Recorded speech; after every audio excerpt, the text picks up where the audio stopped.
إن الحمد لله نحمده ونستعينه ونستغفره ونؤمن به ونتوكل عليه ونعوذ بالله من شرور أنفسنا ومن سيئات أعمالنا من يهده الله فلا مضل له ومن يضلله فلا هادي له ونشهد أن لا إله إلا الله وحده لا شريك له ونشهد أن سيدنا ومولانا محمدا عبد الله ورسوله أما بعد فأعوذ بالله من الشيطان الرجيم بسم الله الرحمن الرحيم فمن يكفر بالطاغوت ويؤمن بالله فقد استمسك بالعروة الوثقى لا انفصام لها بارك الله لنا ولكم في القرآن العظيم ونفعنا وإياكم بالآيات والذكر الحكيم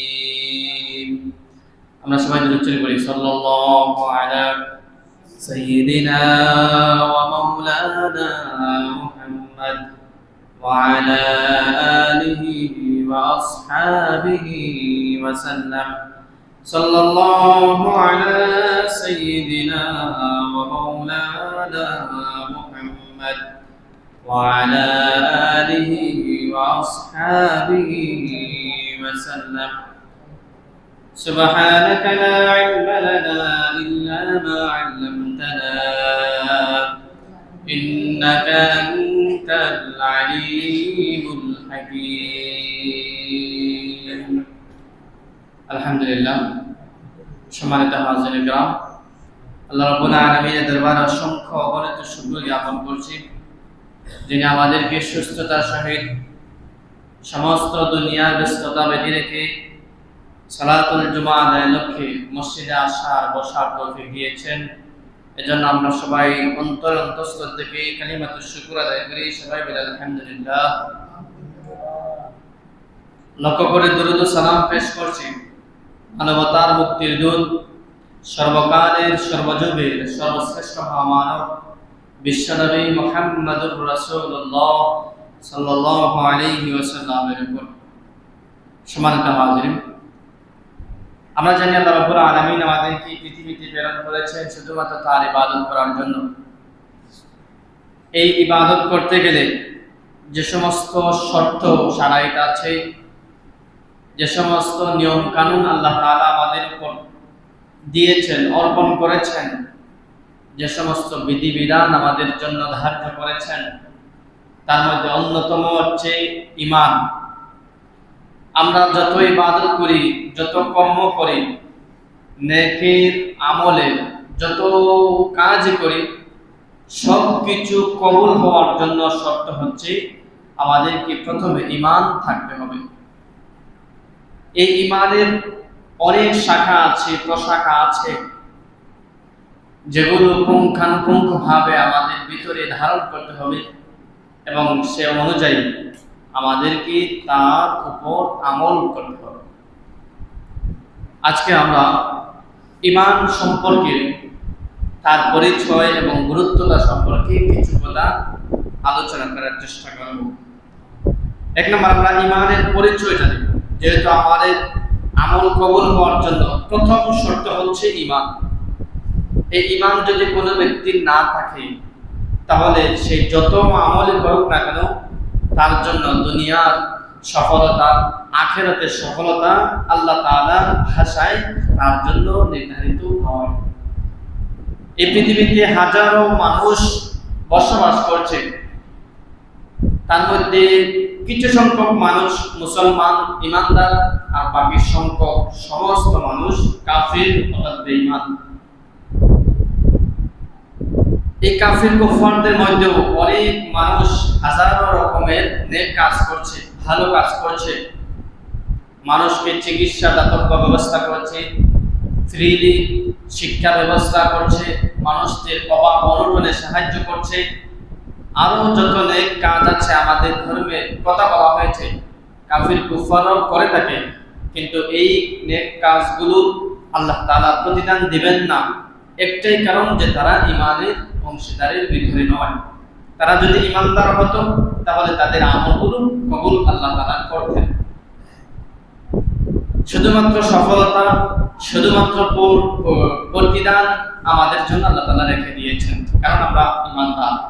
আমরা যদি ছোট কাজ করি, বড় কাজ করি, নেক আমল কাজ করি, তাহলে দুনিয়ার মধ্যে আমাদের শান্তি সুকুনতের জিন্দেগি আল্লাহ তাআলা আমাদেরকে দান করবেন। পাশাপাশি আখিরাতে আমরা অসংখ্য অগণিত পুরস্কারে পুরস্কৃত করবেন। তাহলে কাফির এবং কুফফারদের মধ্যে মৌলিক যে পার্থক্য আমাদের ভিতরে আমাদের মাঝে রয়েছে সেটা হলো ঈমান। আমরা হলাম ঈমানদার আর তারা হলো ঈমানহীন, অর্থাৎ ঈমানদার নয়। আখিরাতের ক্ষেত্রেও যদি তাদের সাথে আমরা প্রতিদান পার্থক্য করতে যাই, তাহলে তারা আখিরাতে চিরনির্দিষ্ট অর্থাৎ চিরস্থায়ী জাহান্নামের মালিক হবে, আর আমরা ঈমান এবং আমলের মধ্য দিয়ে আল্লাহ তাআলার পরীক্ষার মধ্যে উত্তীর্ণ হয়ে চিরস্থায়ী শান্তির ঠিকানা জান্নাতের অধিবাসী হব। তাহলে দুনিয়ার ক্ষেত্রে এই দুইটা পার্থক্য তাদের এবং আমাদের মাঝে। পূর্ণ সফলতা, চিরস্থায়ী সফলতা ওই সময় যখন আমরা আল্লাহ তাআলার পরীক্ষায় উত্তীর্ণ হয়ে জান্নাতের মধ্যে প্রবেশ করতে পারবো, যখন আল্লাহ তাআলা আমাদের উপর সন্তুষ্ট হবেন। এর আগে আমরা পূর্ণ সফলতার কাছেই পৌঁছতে পারবো না। এজন্য পূর্ণ সফলতার কাজ হচ্ছে দুইটি, একটা হলো ঈমান আর একটা হলো আমল। তো ঈমান আমলের কবুলের প্রথম শর্ত হচ্ছে আমাদেরকে ঈমান আনতে হবে। তো ঈমান কি জিনিস, ঈমান কাকে বলে, বা ঈমান কি, কত প্রকার, বা ঈমানের গুরুত্বটা কি, এ পর্যায়ে আমরা আজকে আলোচনা শুনব। এক নম্বর ঈমানের পরিচয়। পরিচয় জানতে হলে আমরা দুইটা ভাষা জানি, একটা হলো শাব্দিক অর্থাৎ অর্থগত, আর একটা হলো পারিভাষিক অর্থাৎ সংজ্ঞা। প্রথম অর্থ হলো শাব্দিক, এটা হলো আল ইকরার স্বীকার করা। দুই নম্বর আত তাসদীক বিশ্বাস করা। তিন নম্বর আল আমন নিরাপত্তা। পরিভাষায় বলা হয়েছে আল ঈমান হুয়া তাসদীকুম বিল কলব ওয়া ইকরারুম বিল লিসান ওয়া আমালুম বিল আরকান। যত হুকুম আহকাম আছে আল্লাহ তাআলা, প্রকাশ্য হোক অপ্রকাশ্য হোক, অভ্যন্তরে হোক অথবা বহিরাগত হোক, সমস্ত হুকুম আহকামকে স্বীকৃতি দেওয়া, সত্যায়ন করা অন্তরের মাধ্যমে। আল্লাহ তাআলা আমাদের সৃষ্টিকর্তা, পালনকর্তা, রিজিকদাতা। আল্লাহ তাআলাকে না দেখেও আমরা এই স্বীকৃতি দেয়া লাগবে। রাসূলকে আমরা দেখি নাই, রাসূলের আনিত যত বিধান আছে সমস্ত বিধানের উপর আমাদের ঈমান আনতে হবে, অন্তরের মাধ্যমে আমাদেরকে স্বীকৃতি দিতে হবে। দুই নম্বর ওয়া ইকরারুম বিল লিসান, শুধুমাত্র অন্তরে ধারণ করলে হবে না, কাজের মাধ্যমে, কথার মাধ্যমে আমাদেরকে প্রকাশ করতে হবে। অর্থাৎ আল্লাহ তাআলার উপর ঈমান, আমানতু বিল্লাহি ওয়া মালাইকাতিহি ওয়া কুতুবিহি ওয়া রুসুলিহি, এগুলো মুখের মাধ্যমে বলা লাগবে। মুখের মাধ্যমে যত বিধান আছে, জিকির আজকার বলেন, নামাজ বলেন, সমস্ত কাজগুলো বাস্তবায়ন করা লাগবে। শরীরের মাধ্যমে যত হুকুম আহকাম আছে সেগুলো বাস্তবায়ন করা লাগবে। ওয়া আমালুম বিল আরকান, যত আরকান আছে, যত রুকুন আছে, যত ইবাদতের ছোট বড় প্রকার সমূহ আছে, সেগুলো আমাদেরকে কাজের মধ্য দিয়ে বাস্তবায়ন করা লাগবে। এই তিনটার নাম হচ্ছে ঈমান। আমরা যদি আমাদের নিজেদেরকে পর্যালোচনা করি, তাহলে আমাদের ভিতরে এই ঈমানের সংজ্ঞার মধ্যেই অনেক কিছু ঘাটতি রয়েছে। আমাদের অন্তরের মধ্যে নেফাকি রয়েছে, অন্তরের মধ্যে অশ্লীলতা রয়েছে, অনেক জিনিস রয়েছে যেগুলো আমাদেরকে শয়তানের মাধ্যমে পরাভূত করে রেখেছে। আল্লাহ তাআলার পূর্ণ আয়ত্তে, আল্লাহ তাআলার পূর্ণ দাসত্বে আমাদেরকে স্বীকার করার মতো সক্ষমতা আমাদের কাছে নাই। অন্তরের মাধ্যমে, কথার মাধ্যমে আমাদেরকে এবং কাজের মাধ্যমে আমাদেরকে সেগুলো বাস্তবায়ন করা লাগবে। আল্লাহ তাআলা আমাদেরকে তৌফিক দান করুন।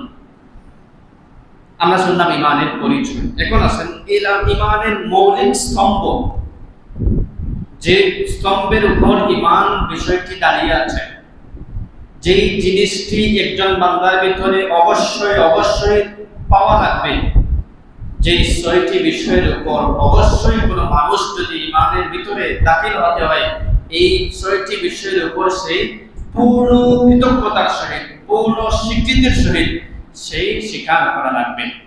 এই ছয়টি হচ্ছে আল ঈমান। এক নম্বর আল ঈমানু বিল্লাহ, আল্লাহ তাআলার উপর ঈমান আনতে হবে। দুই নম্বর আল ঈমানু বিল মালায়েকা, আমরা চর্মচক্ষে ফেরেশতাদেরকে দেখতে পারি না, কিন্তু হাজার হাজার অসংখ্য অগণিত আল্লাহ তাআলা জমিন আসমানে ফেরেশতা রেখেছেন আমাদের খেদমতের জন্য, আসমান জমিনের সমস্ত কিছু খেদমতের জন্য, সেগুলোর উপর আমাদেরকে ঈমান আনতে হবে। তিন নম্বর আল ঈমানু বিল কুতুব, আসমানে যত কিতাব আছে সেই কিতাব সমূহের উপর ঈমান আনতে হবে। ইতিহাসের কিতাবগুলোর মধ্যে লেখা হয়েছে আসমান থেকে 104টি কিতাব নাযিল করা হয়েছে অন্যান্য নবীদের উপর। অর্থাৎ ইব্রাহিম আলাইহিস সালাম পর 100 সহিফা নাযিল করা হয়েছিল, বিভিন্ন বিধান আল্লাহ তাআলা দিয়েছেন। এরপরে মূসা আলাইহিস সালামের উপর তাওরাত নাযিল হয়েছিল, দাউদ আলাইহিস সালামের উপর জাবুর নাযিল হয়েছিল, ঈসা আলাইহিস সালামের উপর ইনজিল নাযিল হয়েছিল, এবং আমাদের নবী মুহাম্মদুর রাসূলুল্লাহ সাল্লাল্লাহু আলাইহি ওয়াসাল্লামের উপর কোরআন নাযিল হয়েছিল। এই 104টি কিতাবের উপর আল্লাহ যেভাবে নাযিল করেছিলেন সেই কথাগুলোর উপর আমাদেরকে ঈমান আনতে হবে। পূর্ববর্তী যত কিতাব আছিল, তাওরাত বলেন, জাবুর বলেন, ইনজিল বলেন এবং 100 সহিফা বলেন, সমস্ত বইয়ের কথাগুলো আল্লাহ তাআলা আমাদের কোরআনের মধ্যে সংক্ষেপে দিয়েছেন। অর্থাৎ আমরা যদি পূর্ণাঙ্গভাবে কোরআনকে স্বীকৃতির সহিত মানি, তার উপর আমল করি, তার কথা মতো আমাদের নিজেদের জীবনকে পরিচালনা করি, তাহলে আল্লাহ তাআলার কিতাবের উপর পূর্ণাঙ্গ ঈমানের ভিতরে পৌঁছে যাবে। সংক্ষেপে আমাদের কোরআনের যত বিধান আছে সেগুলোর উপর আমাদেরকে ঈমান আনতে হবে, যে এই কিতাবে আল্লাহ তাআলা যা কিছু বলেছেন শুরু থেকে শেষ পর্যন্ত সবকিছুই সত্য, সবকিছুই আল্লাহ তাআলার তরফ থেকে মানব রচিত কোনো মতাদর্শ, দর্শন, আদর্শ, তন্ত্র এগুলো নয়, আল্লাহ তাআলার কাছ থেকে প্রেরিত হয়েছে, রাসূলের উপর আনিত, আর রাসূল আমাদের কাছে পৌঁছে দিয়েছেন। এই কোরআনের কালো কালো অক্ষর দিয়ে যে কিতাব কথাগুলো লেখা আছে সেগুলো লৌহে মাহফুজ থেকে আগত, আল্লাহ তাআলার তরফ থেকে নবীর উপর নির্বাচিত নবীকে প্রেরণ করেছেন আমাদের হেদায়েতের জন্য। এজন্য কোরআনের উপর পূর্ণাঙ্গভাবে আমাদের ঈমান। 4 নম্বর হচ্ছে আল ঈমানু বির রুসুল, সমস্ত নবীগণের উপর আমাদের ঈমান আনতে হবে। কিতাবের মধ্যে কোন কিতাবের মধ্যে বলা হয়েছে 1,24,000 নবী রাসূল আল্লাহ তাআলা নাযিল করেছেন, সেই নবী রাসূলদের উপর আমাদের ঈমান আনতে হবে। এরা আল্লাহ তাআলার দ্বীনের উপর দ্বীনকে নিয়ে আসছিলেন, দ্বীন মানুষের সম্মুখে সুন্দরভাবে প্রচার করেছেন। যারা মেনেছিল তারাই সফলতার ভালো প্রান্তে পৌঁছে দিল, আর যারা মানে নাই, বিমুখতা প্রদর্শন করেছিল, তারা আল্লাহ তাআলার আযাবের সম্মুখীন হয়েছিল। এই সমস্ত নবীগণের উপর আমাদের ঈমান আনতে হবে। 5 নম্বর আল ঈমান বিল আখির, বিল ইয়াউমিল আখির, অর্থাৎ কবরের জগৎ থেকে নিয়ে হাসরের মিজান, ফুলসিরাত, আল্লাহ তাআলার বিচার কার্য, যা কিছু কথা আমাদের কোরআন হাদিসের মধ্য দিয়ে আল্লাহ তাআলা প্রতিশ্রুতি রয়েছে, সফলতা বান্দাদের জন্য, বিফল বান্দাদের জন্য যত প্রতিশ্রুতি আল্লাহ রয়েছে সব কিছুই সত্য, প্রত্যাশিত, সংঘটিত হবে ইনশাআল্লাহ। এই সবগুলোর উপর আমরা না দেখে, না অন্তরে না পেয়ে আল্লাহ রাসূলের কথায় আমাদেরকে ঈমান আনতে হবে। সর্বশেষ আল ঈমানু বিল কদরি খায়রিহি ওয়া শাররিহি, আমাদেরকে আমাদের তকদীরের ভালো মন্দের উপর ঈমান আনতে হবে। আমরা জানি যে আল্লাহ তাআলা আমাদের সৃষ্টির 50,000 বছর আগে আমাদের তকদীরে কি কি আছে সবকিছু আল্লাহ তাআলা লিখে দিয়েছেন। আমার জীবনে সুখ আছে সেগুলো লিখে দিয়েছেন, দুঃখ আছে সেগুলো লিখে দিয়েছেন, আমার জীবনে যা কিছু আছে সবগুলো আল্লাহ তাআলা আমাদের জীবনের জন্য বাস্তবায়ন ঘটাবেন এর আগেই আল্লাহ তাআলা লিখে রেখেছেন। এটাকে সংক্ষেপে বলা হয় তাকদীর। এই তাকদীরের উপর আমাদের ঈমান আনতে হবে। সংক্ষেপে যদি 6টি বলি তাহলে আমাদেরকে মক্তবের মধ্যে ছোটবেলায় পড়ানো হয়েছিল ঈমানে মুজমাল, ঈমানে মুফাসসাল। তো ঈমানে মুফাসসালের মধ্যে এই 6টি কথা আল্লাহ তাআলা তুলে ধরেছেন। আমানতু বিল্লাহি ওয়া মালাইকাতিহি ওয়া কুতুবিহি ওয়া রাসূলিহি ওয়াল ইয়াউমিল আখির ওয়াল কদরি খাইরিহি ওয়া শাররিহি। এই 6টি কথা আমাদেরকে প্রথমেই মক্তবের মধ্যে উস্তাদ শিক্ষা দেয়। তো এই 6টির উপর আমাদেরকে পূর্ণাঙ্গভাবে ঈমান আনতে হবে। এখন আসেন আমরা 1 নাম্বার ঈমানের গুরুত্ব বুঝি। উদাহরণ নাম্বার 1, ঈমানের মজবুত অবলম্বন, অর্থাৎ যে সমস্ত বিষয়ে আমাদেরকে ঈমান আনার জন্য বলা হয়েছে, ঈমানকে সুন্দরভাবে সুগঠিত করার জন্য তাগিদ দেওয়া হয়েছে, যদি আমরা সুন্দরভাবে ঈমানের উপর পূর্ণ আস্থার সহিত থেকে যাই তাহলে আল্লাহ তাআলা আমাদেরকে ঘোষণা দিচ্ছেন যে সেই ব্যক্তি একটা শক্ত কিছু কাজ করলো, যেই কাজের মাধ্যমে সে অবশ্যই পুরস্কৃত হবে এবং সে অবশ্যই আমার অত্যন্ত প্রিয় বান্দা।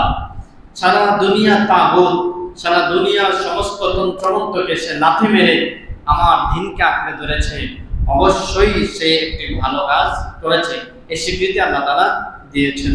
সূরা বাকারা 256 নম্বরে আল্লাহ রাব্বুল আলামিন বলেন, فمن يكفر بالطاغوت ويؤمن بالله فقد استمسك بالعروة الوثقى لا انفصام لها।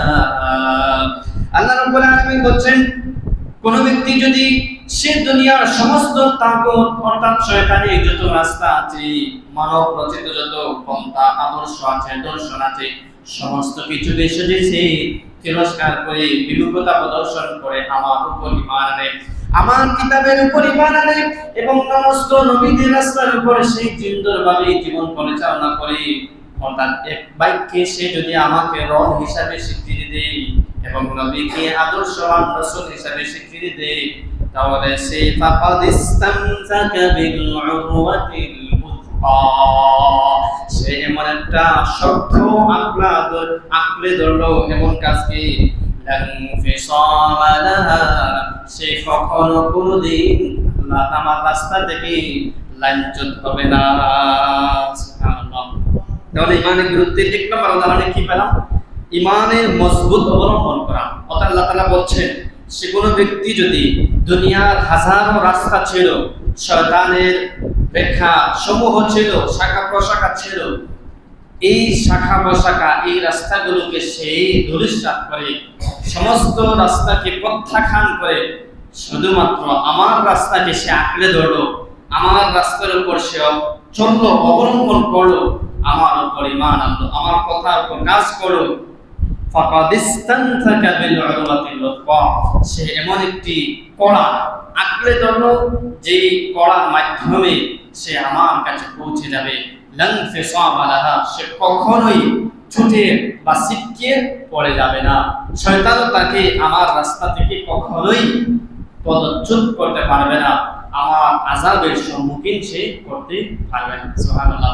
আমরা যদি ঈমানের উপর সুন্দরভাবে আমাদের কথা মতো চলতে পারি আল্লাহ তাআলা, তাহলে দুনিয়ার জীবন আমাদের একটু কষ্ট হলেও আখিরাতে আমাদেরকে আল্লাহ তাআলা নিজ হাতে সমস্ত আযাব থেকে রক্ষা করে তার প্রতিশ্রুতি মতো পুরস্কারে পুরস্কৃত করবেন। আল্লাহ তাআলা আমাদেরকে তৌফিক দান করুন, সবাই বলেন আমিন। 2 নম্বর উদাহরণ ঈমানের মজবুত অবলম্বনে আল্লাহ রাব্বুল আলামিন বলছেন সূরা ইব্রাহিমের 27 নম্বর আয়াত, আল্লাহ কি বলছেন? ইউসাব্বিতুল্লাহুল্লাযীনা আমানু বিল কওলি সাবিতি ফিল হায়াতিদ দুনিয়া ওয়া ফিল আখিরাহ ওয়া ইউদিল্লুল্লাহু আয-যালিমিনা ওয়া ইয়াফআলুল্লাহু মা ইয়াশা। আল্লাহ রাব্বুল আলামিন কি বলছেন? যারা আমার শাশ্বত দ্বীনের উপর, বাণীর উপর ঈমান আনয়ন করেছে, অর্থাৎ কোরআনের মধ্যে আমি যা কিছু বলেছি পূর্ণ কল্পের মাধ্যমে, কথার মাধ্যমে, কাজের মাধ্যমে পূর্ণভাবে সুবিন্যস্তভাবে বাস্তবায়ন করে আল্লাহ তাদেরকে দুনিয়া ও আখিরাতের মধ্যে সুপ্রতিষ্ঠিত করবেন। এবং জালিমদেরকে আল্লাহ তাআলা বিভ্রান্তিতে রাখবেন। আর আল্লাহ যা ইচ্ছা তাই করেন। অর্থাৎ আল্লাহ তাআলা আমাদেরকে আলাদা করে রেখে দিয়েছেন, আলাদা করে রেখে দিয়েছেন। আমরা যারা ঈমান এনেছি আল্লাহ তাআলার কিতাবের উপর, রাসূলের উপর এবং আনিত বিধানের উপর আমরা যারা ইবাদত করতে থাকি, আমাদেরকে আল্লাহ তাআলা দুনিয়ার মধ্যে এই কাজের মাধ্যমে শান্তি সুকুনতের জিন্দেগি দান করবেন।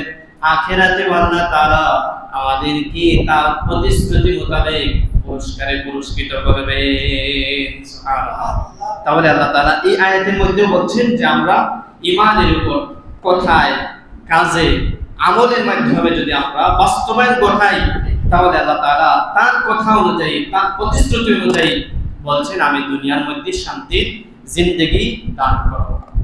তাদেরকে আমি সম্মানের সহিত সমস্ত হতাশা নিরাশা দূর করে সুকুনতের জিন্দেগি দান করব। তাদেরকে পূর্ণভাবে আমার কথা অনুযায়ী তাদেরকে আমি পুরস্কারে পুরস্কৃত করব।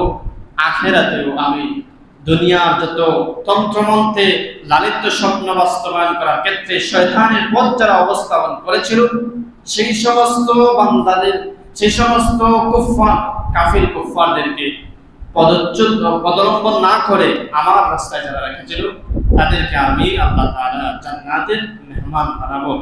আর যারা আমার কাজে আসবে না, আল্লাহ এখানে চ্যালেঞ্জ ছুড়ে দিয়েছেন, যারা আমার কাজ করবে না, আমার কথা মতো চলবে না, আমার কথা অনুযায়ী নিজেদের জীবন পরিচালনা করবে না, তাদেরকে আমি দুনিয়ার মধ্যেও অশান্তিতে রাখবো, পদচ্যুত করব, লাঞ্ছিত করব, লাঞ্ছিত করব, অপদস্থ করব। আর আখিরাতে তাদের জন্য জাহান্নামের আযাব অধীর আগ্রহে রয়েছে। এজন্য আল্লাহ তাআলার আমরা যে ঈমানের উপর আছি, ঈমানের উপর থেকে থেকে কাজ করতে থাকবো, তখন আল্লাহ তাআলা আমাদের এই পুরস্কার অনুযায়ী আমাদেরকে দান করবেন। আল্লাহ তাআলা আমাদেরকে তৌফিক দান করেন, সকলে আমিন। উদাহরণ নাম্বার 2, ঈমান পরকালের ব্যবসার মূল পুঁজি। আমি আগেই বলেছি আমাদের যত নেক আমল আছে, সমস্ত নেক আমল কবুলের জন্য সম্পূর্ণ শর্ত হচ্ছে, প্রথম শর্ত হচ্ছে আমাদের ঈমান থাকতে হবে। যদি আমাদের ঈমান না থাকে, তাহলে আমরা যত নেক আমল করি, যত সদকা করি, যত যাকাত দেই, যত ইবাদত করি, সমস্ত ইবাদত নষ্ট হয়ে যাবে। এজন্য আমাদের জন্য প্রথম শর্ত হলো আমাদেরকে ঈমান হেফাজত করতে হবে, ঈমান রক্ষা করতে হবে। যদি আমরা ঈমান রক্ষা করি, তাহলে আমাদের অন্যান্য ছোট বড় সমস্ত নেক আমল আল্লাহ তাআলা কবুল করবে। আমি আগে বলছি আমাদের এবং কাফিরদের মধ্যে মৌলিক যে প্রথম পার্থক্য রয়েছে, সেটা হলো, এক নাম্বার হলো যে তাদের ঈমান নাই, আমাদের ঈমান আছে। তারা যে সমস্ত নেক, অনেক কাফির কুফফার আছে যারা নেক আমল করছে, ভালো কাজ করছে, তাদেরকে আল্লাহ তাআলা পুরস্কারে পুরস্কৃত করবেন না পরকালে। আমরা যদি ক্ষুদ্র একটি নেক আমল করি, সেই ক্ষুদ্র আমলের বিনিময়ে আমাদেরকে আল্লাহ তাআলা পুরস্কারে পুরস্কৃত করবেন আখিরাতে।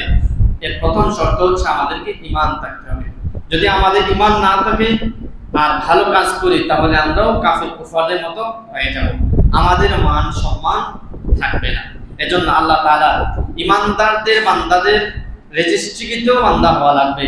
এর আগে আমাদের নেক আমল করলেও কোনো কাজে আসবে না। আল্লাহ রাব্বুল আলামিন সূরা সফ 110 নম্বর এবং 11 নম্বর আয়াতে আল্লাহ রাব্বুল আলামিন বলেন, ইয়া আইয়ুহাল্লাযীনা আমানু হাল আদুল্লুকুম আলা তিজারাতিন তুনজিকুম মিন আযাবিন আলীম তুমিনুনা বিল্লাহি ওয়া রাসূলিহি ওয়া তুজাহিদুনা ফি সাবিলিল্লাহি বিআমওয়ালিকুম ওয়া আনফুসিকুম যালিকুম খায়রুল লাকুম ইন কুনতুম তা'লামুন। আল্লাহ রাব্বুল আলামিন বলেন, হে ঈমানদার বান্দারা, আসো আসো তোমরা আমার সাথে এমন একটা ব্যবসা করো, এমন একটা পুঁজি করো, এমন একটা সংস্থান করো, সঞ্চয় করো, এমন একটা কাজের মধ্যে আসো যেই ব্যবসার মাধ্যমে আমি আমার সমস্ত আযাব থেকে তোমাদেরকে রক্ষা করব। যেই ব্যবসার মাধ্যমে তোমরা যন্ত্রণাদায়ক শাস্তি থেকে রক্ষা পাবে, সেই ব্যবসা কি? এক নম্বর হচ্ছে তুমিনুনা বিল্লাহ, প্রথমেই তোমরা আমার উপর ঈমান আনতে হবে, ওয়া রাসূলিহি, রাসূলের উপর ঈমান আনতে হবে, ওয়া তুজাহিদুনা ফি সাবিলিল্লাহি বিআমওয়ালিকুম ওয়া আনফুসিকুম। দ্বীনের সাথে, দোষের সাথে, ঈমানের সাথে যদি কোন কাফির কুফফার তাগুতের সাথে যুদ্ধ করা লাগে, তাহলে তোমাদের কাজের মাধ্যমে, পয়সার মাধ্যমে এবং জান উৎসর্গিত করেও তোমরা আমার রাস্তায় ব্যবসা করবে। এই কাজগুলো করো, তাহলে আমি আল্লাহ বলছি যালিকুম খায়রুল লাকুম ইন কুনতুম তা'লামুন, এটাই তোমাদের জন্য সর্বোত্তম কল্যাণকর কাজ হবে যদি তোমরা পূর্ণ মুমিন হও। সুবহানাল্লাহ। তাহলে এই আয়াতের মধ্যে কি বলছেন? হে ঈমানদাররা, এখানে ইয়া আইয়ুহাল্লাযীনা আমানু বলছেন, শুধুমাত্র মুমিনদেরকে বলছেন। কোরআনের মধ্যে ইয়া আইয়ুহান নাস, এখানে সমস্ত মানুষদেরকে, কাফির কুফফার যারা আছে সমস্ত কাফিরদেরকে লক্ষ্য করে এবং মুসলমানদেরকে লক্ষ্য করে বলা হয়েছে। ইয়া ইবনা আদম, আদম সন্তান, অর্থাৎ এখানে মুসলমানও আছে, মুমিন আছে, কাফির কুফফারও আছে।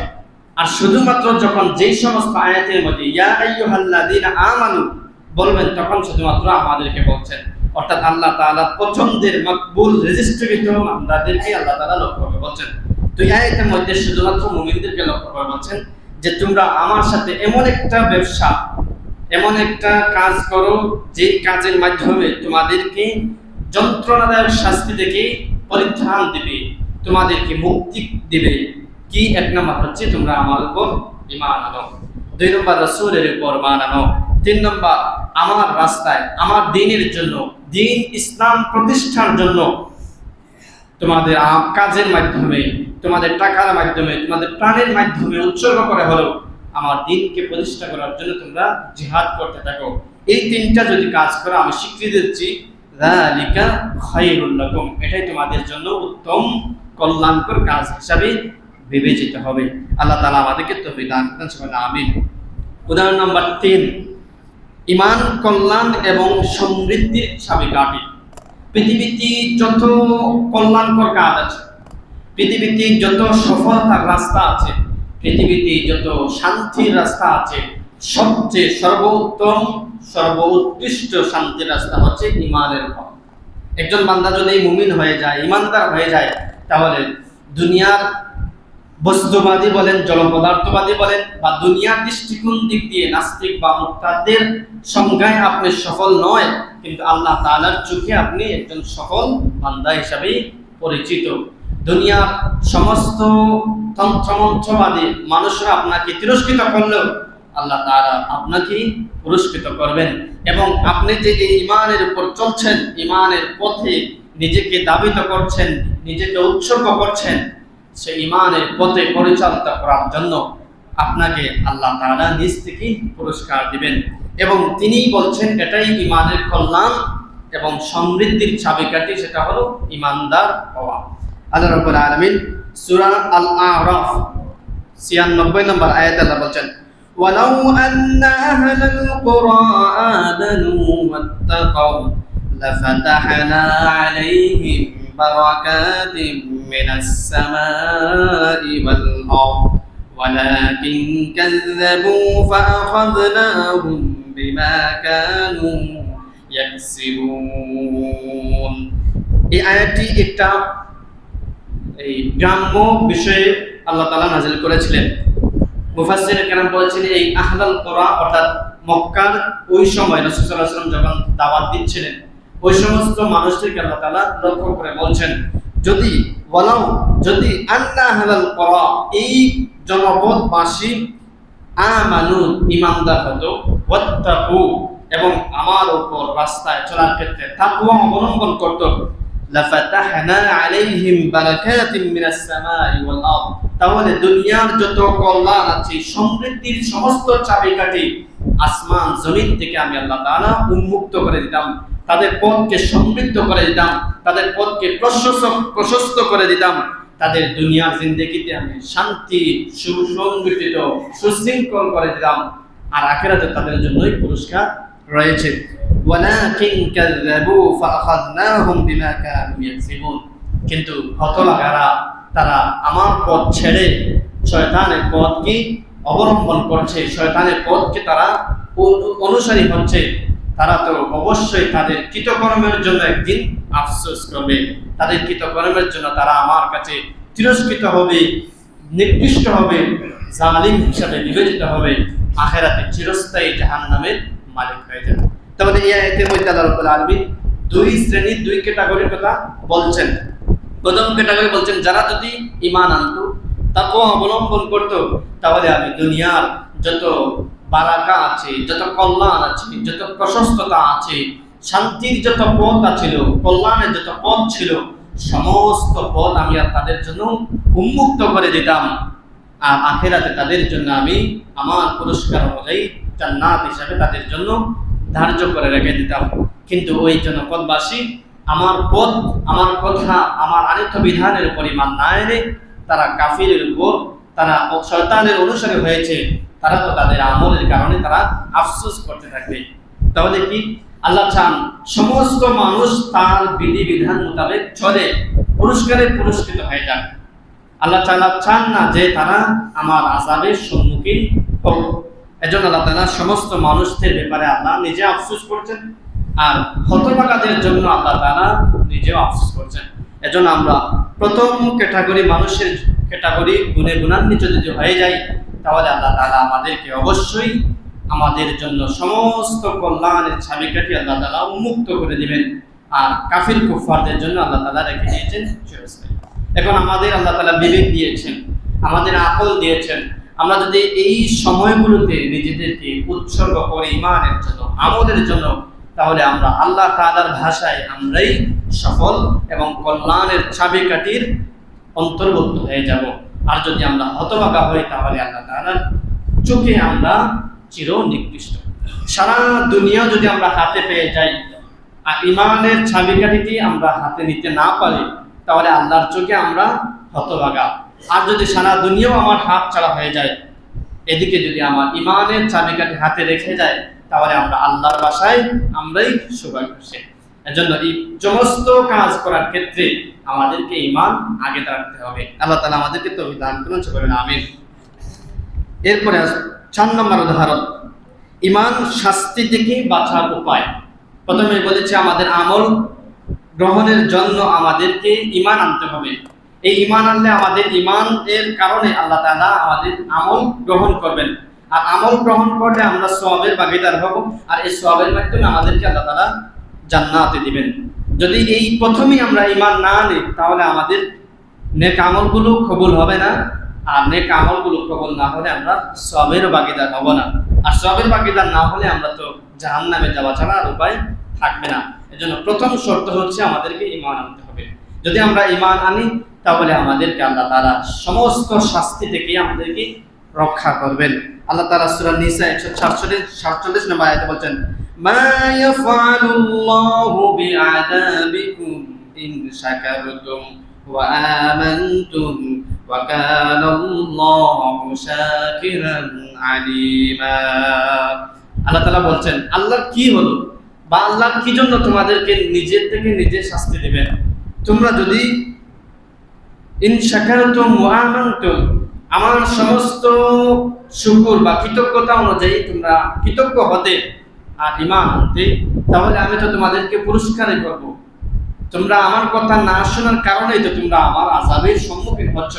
আমি চাই না তোমরা আমার আযাবের সম্মুখীন হও, আমি চাই তোমরা সবাই ঈমান এনে সবাই নেক আমল করে তোমরা জান্নাতের মধ্যে প্রবেশ করো। ওয়া কানাল্লাহু শাকিরান আলিমা, আল্লাহ তাআলা তো পূর্ণ কৃতজ্ঞশীল এবং পূর্ণ প্রজ্ঞাবান রব। তোমরা যে সমস্ত আমল করো, সমস্ত আমল আল্লাহ তাআলা জানেন। যারা নেক আমল করছে তাদের জন্য পুরস্কার নির্ধারিত হচ্ছে, আর যারা অপকর্ম করছে, অপকাজ করছে, তাদের জন্য আযাব নির্ধারিত হচ্ছে। এজন্য তোমাদের আল্লাহ তাআলা বলছেন এখানে আমার কোনো দোষ নাই, তোমরা তোমাদের কৃতকর্ম অনুযায়ী তোমরা পুরস্কৃত হবে, আর তোমরা তোমাদের অপকর্ম অনুযায়ী তোমরা নিকৃষ্ট হবে। এজন্য আমার কিছু করার থাকবে না, তোমরা নেক আমল করো, তোমাদের ওয়াদা অনুযায়ী আমি আল্লাহ তাআলা পুরস্কারে পুরস্কৃত করব। এজন্য আমাদের কাজ হলো আমাদেরকে ঈমান আনতে হবে, আমাদেরকে আমল করতে হবে, আমাদেরকে নিজেদের জীবন নিজেরাই সাজাতে হবে। আল্লাহ তাআলা আমাদেরকে তৌফিক দান করুন, সবাই আমিন। উদাহরণ নম্বর 5, কোরআন থেকে আমরা ঈমানের পরিচয় জানি।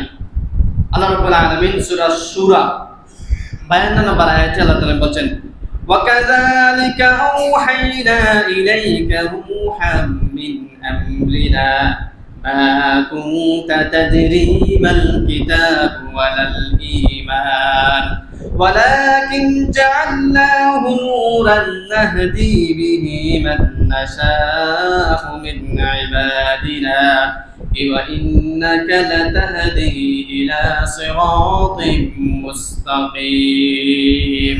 আল্লাহ রাব্বুল আলামিন আমাদের নবীকে উদ্দেশ্য করে বলছেন, ওগো নবীজি, আমি আপনার উপর যেই কিতাব নাযিল করেছি, এই কিতাব হলো রূহাম মিন আমরিনা, একটা রূহ অর্থাৎ কোরআন। এই কোরআনের মাধ্যমে মানুষের জীবনকে অন্ধকার থেকে আলোকিত করে দেয়, সংকীর্ণ রাস্তা থেকে মানুষকে প্রশস্ত রাস্তার মধ্যে ঢেলে দেয়। আখিরাত মানুষের সম্মুখে জানা ছিল না, কিন্তু এই কোরআন তোমাদেরকে আখিরাত সম্পর্কে পূর্ণ জ্ঞাত করেছে। রাসূলদের রাস্তা, সফলতার রাস্তা, দুনিয়ার সমস্ত পূর্ণ কৃতজ্ঞতার রাস্তা এই কোরআনে তোমাদের কাছে এসে পূর্ণভাবে বিস্তারণ করেছে, তোমাদেরকে জ্ঞাত করেছে। মা কুনতা তাদরি মাল কিতাবু ওয়ালাল ঈমান, তোমরা ঈমান কি জিনিস সেটাও জানতে না, কিতাব কি জিনিস সেটাও জানতে না। ওয়ালাকিন জাআলনাহু নূরান নাহদি বিহি মান নাশাউ মিন ইবাদিনা, কিন্তু আমি আল্লাহ তাআলা এই কোরআনকে তোমাদের জীবনের জন্য, রাস্তার জন্য, তোমাদের সমাজের জন্য, ব্যক্তি জীবনের জন্য, সমাজের জন্য, আন্তর্জাতিক জীবনের জন্য, সবার জন্য আমি আল্লাহ তাআলা নূর হিসেবে প্রেরণ করেছি। এই কোরআনকে যারা আঁকড়ে ধরবে, এই কোরআন মতো বাস্তবায়ন করবে যাদের জীবনটুকু, তারাই একমাত্র পূর্ণ সফলতার অধিকারী হয়ে যাবে। আর কোরআনকে ছেড়ে যারা দুনিয়ার জীবনটা বাস্তবায়ন করার চেষ্টা করবে, অবশেষে তারাই পূর্ণ হতভাগা হিসেবে পরিচিত হবে। আমি আল্লাহ তাআলা এই কোরআনের কারণে সমস্ত রাস্তাগুলো উন্মুক্ত করে দিয়েছি। আর যারা এই কোরআনকে আঁকড়ে ধরবে, কোরআনকে যারা ভালোবাসবে, তাদেরকে আমি আল্লাহ তাআলা ভালোবাসা শুরু করব। ওয়া ইন্নাকা লাতাহদি ইলা সিরাতিন মুস্তাকিম, জেনে রাখো এই কোরআনকে যারা আঁকড়ে ধরবে, কোরআনের মোতাবেক যারা পদচারণা করবে, তাদেরকে এই কোরআন এক সময় সহজ সরল পথ জান্নাতের রাস্তার মধ্যে নিয়ে যাবে। সুবহানাল্লাহ। কি বলছেন? যা রাসূলকে বলছেন, ওগো নবীজি, আপনার কাছে আমি একটা রূহ অর্থাৎ কোরআন নাযিল করেছি। এর আগে, কোরআন নাযিল করার আগে আপনি ঈমান কি জিনিস, কিতাব কি জিনিস সেটাও জানতেন না, কিন্তু এই কোরআন এসে আপনাকে ঈমান সম্পর্কে জানান দিয়েছে। এই কোরআন এসে আপনাকে কিতাব সম্পর্কে জানান দিয়েছে। কোরআন আপনাকে সফলতার রাস্তা উন্মুক্ত করে দিয়েছে, বিফলতার রাস্তা সেটাও পরিচয় করে দিয়েছে। আপনি আখিরাতের সমস্ত চিত্র সেগুলো আপনি জানতেন না, কোরআন আপনাকে স্ট্রাকচার তৈরি করে দিয়েছে, জানান দিয়েছে। আপনি যদি কোরআন সম্পর্কে জ্ঞাতবান না হন, তাহলে আপনি কোন রাস্তায় যাওয়ার পূর্ণ সক্ষমতা আপনার নাই। এরপরে বলছেন, ওয়ালাকিন জাআলনাহু নূরান নাহদি বিহি মান নাশাউ মিন ইবাদিনা, আমি এই নূরকে অর্থাৎ কোরআনকে আমার বান্দাদের জন্য চলার একটা রাস্তা উন্মুক্ত করে দিয়েছি। এই রাস্তার মতো যারা চলবে তারাই সফল হবে। আর এই রাস্তা ছেড়ে দুনিয়ার যত রাস্তায় চলুক না কেন, সারা বিফল হিসাবে স্বীকৃতি হবে। এরপরে বলছেন, ওয়া ইন্নাকা লাতাহদি ইলা সিরাতিন মুস্তাকিম, আর যারা আমি আল্লাহ তাআলা চ্যালেঞ্জ ছুড়ে দিয়েছেন, যারা কোরআনকে ভালোবাসবে, যারা কোরআনের পথ চলবে, যারা ঈমানের পথে চলবে, এই কোরআনই এক সময় তাকে ঈমানের পথে নিয়ে যাবে, তার অন্ধকার জীবন থেকে আলোর মধ্যে ধাবিত করবে, তার অগুছালো জীবন থেকে সুশৃঙ্খল জীবনে নিয়ে আসবে, তার পথভ্রষ্ট জিন্দেগি থেকে মুক্ত রেখে সুপ্রতিষ্ঠিত সুশৃঙ্খল ঈমানের পথে নিয়ে আসবে। এই কোরআনই একমাত্র সক্ষম, অন্য কোনো কিতাব আপনাকে পূর্ণ সফলতার রাস্তা দেখাতে পারবে না। একমাত্র কোরআনই আপনাকে পূর্ণ সফলতার রাস্তা দেখাতে পারবে। আল্লাহ তাআলা আমাদেরকে তৌফিক দান করেন, সবাই আমিন। উদাহরণ নম্বর 6, কোরআন পড়লে ঈমান বৃদ্ধি পায়। আল্লাহ তাআলা বলছেন একই যে কোরআন হলো রূহ। এই কোরআন পড়লে আপনার ঈমানের মধ্যে বৃদ্ধি পাবে। ঈমান এবং কোরআনের সাথে অঙ্গাঙ্গিভাবে জড়িত। ঈমান ছাড়া কোরআনের উপর কাজ করা যাবে না, আর কোরআন ছাড়া ঈমানে কেউ চেনা যাবে না, অর্থাৎ একটা আরেকটার সাথে সম্পৃক্ত। আমরা ঈমান ছাড়া কোরআনকেও রাখতে পারবো না, আবার কোরআন ছাড়া ঈমানকেও আমরা সফলতা বা পূর্ণভাবে ঈমান আনা আমার জন্য সক্ষম নয়। ঈমান এবং কোরআন আমার জন্য সুন্দরভাবে দুইটাই রাস্তাই একক। আমার ঈমান যদি বৃদ্ধি করতে চাই তাহলে আমাদেরকে ঈমানের কোরআনকে তিলাওয়াত করতে হবে, কোরআনকে জানতে হবে, কোরআনের পথে আমাদেরকে চলতে হবে। আল্লাহ রাব্বুল আলামিন বলছেন সূরা আনফালের 2 নম্বর আয়াত, ইন্নামাল মুমিনুনা আল্লাযীনা ইযা যুকিরাল্লাহু ওয়াজিলাত কুলুবুহুম ওয়া ইযা তুলিয়াত আলাইহিম আয়াতুহু زادتهم إيمانا وعلى ربهم يتوكلون। আল্লাহ কি বলছেন? নিশ্চয় মুমিন তো তারাই যারা হৃদয়ে আল্লাহর স্মরণে কম্পিত হয়, অর্থাৎ আমার কোরআন যখন মানুষের সম্মুখে তিলাওয়াত করা হয় তখন কোরআনের কথা শুনে শুনে আমার বান্দারা ভয় করতে থাকে, আমার বান্দারা সুবুরতের সহিত কোরআনকে গ্রহণ করতে থাকে। কোরআনের যত পুরস্কারের কথা বলা হয়েছে সেগুলো শুনে আনন্দ উপলব্ধি করতে, আর যারা আযাবের সম্মুখীন যে সমস্ত আয়াত রয়েছে সেই আযাব শুনে শুনে তারা অন্তর বিগলিত করে অস্ত্র জড়াতে থাকে। وَإِذَا تُلِيَتْ عَلَيْهِمْ آيَاتُهُ زَادَتْهُمْ إِيمَانًا। আর আল্লাহ বলছেন দুনিয়ার মধ্যে একটাই প্রেসক্রিপশন রয়েছে, একটা ঔষধ রয়েছে আপনার ঈমান বৃদ্ধি করার জন্য, সেটা হলো কোরআন। কোরআনকে আপনি যত তিলাওয়াত করবেন, কোরআনের যত তিলাওয়াত শুনবেন, তখন আপনার ঈমান আল্লাহ তাআলা বৃদ্ধি করে দিবেন। ওয়া আলা রাব্বিহিম ইয়াতাওয়াক্কালুন। আর তারা যারা পাঠ করে, কোরআন সমূহ পাঠ করে, তাদের উপর ঈমান আল্লাহ তাআলা আরো বৃদ্ধি করেন এবং তারাই আল্লাহ তাআলা ভরসা করে বান্দাদের অন্তর্ভুক্ত হয়ে যায়। সুবহানাল্লাহ। তাহলে আমরা কোরআন যদি তেলাওয়াত করি তাহলে আমাদের অন্তর নরম হবে, শক্ত খিটখিটে অন্তরটা নরম হবে, চোখ থেকে আমাদের পানি পড়ে না। কোরআনকে যদি আমরা দিন রাত তিলাওয়াত করতে থাকি তাহলে এক সময় আমাদের চোখ থেকে আল্লাহর ভয়ে, আল্লাহর শাস্তির ভয়ে আমাদের অন্তরে বিগলিত হবে, চোখ থেকে অস্ত্র ঝরিত হবে। আর যদি আমরা তিলাওয়াত করি তাহলে আমাদের ঈমানটা বৃদ্ধি পেতে থাকবে। আর ঈমান যখন আপনার বৃদ্ধি পেতে থাকবে তখন তাকওয়া আপনার বৃদ্ধি হবে। আর তাকওয়া যখন আপনার বৃদ্ধি হবে তখন সমাজে যত অগোছালো রাস্তা আছে সেগুলো বাঁচার আপনি সক্ষম হবেন। হারামের যত পথ আছে সেগুলো থেকে আপনি বাঁচতে সক্ষম হবেন। সমস্ত নেক আমল করতে আপনি আল্লাহ তাআলা তৌফিক প্রাপ্ত বান্দা হিসেবে অন্তর্ভুক্ত হবেন। নামাজ পড়তে মন চায় না, এই কাজ আপনার আসবে না। যখন আপনার ঈমান বৃদ্ধি হবে, তাকওয়া বৃদ্ধি হবে, তখন হাজারো কাজ ছেড়ে আপনি নামাজের দিকে দৌড়াবেন। এজন্য আমরা প্রথম শর্ত হলো আমাদেরকে কোরআন তিলাওয়াত করতে হবে, আর কোরআন তিলাওয়াত করে আমাদের ঈমান বৃদ্ধি পাবে।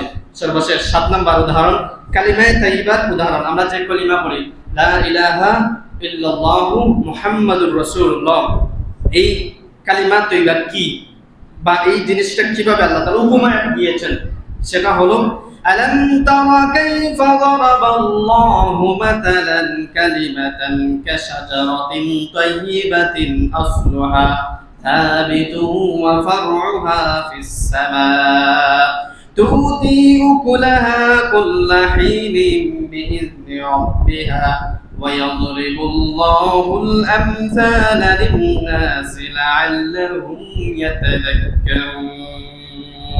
তুমি কি লক্ষ্য করো না যে আল্লাহ তাআলা কিভাবে উপমা দিয়ে থাকেন?